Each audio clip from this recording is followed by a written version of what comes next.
дуруд дӯстони азиз, ин ҳамон хонаводае аст, ки дар дохили ҳавлияшон як зоопарк ташкил кардаанд.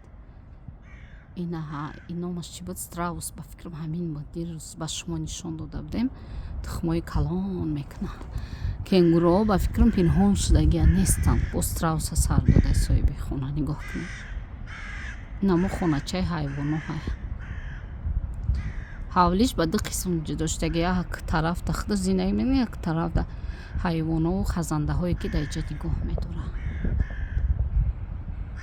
тамошо кунед.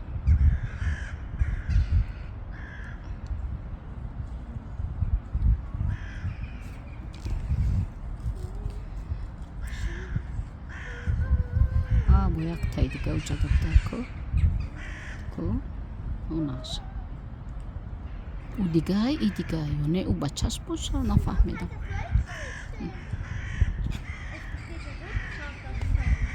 Калоная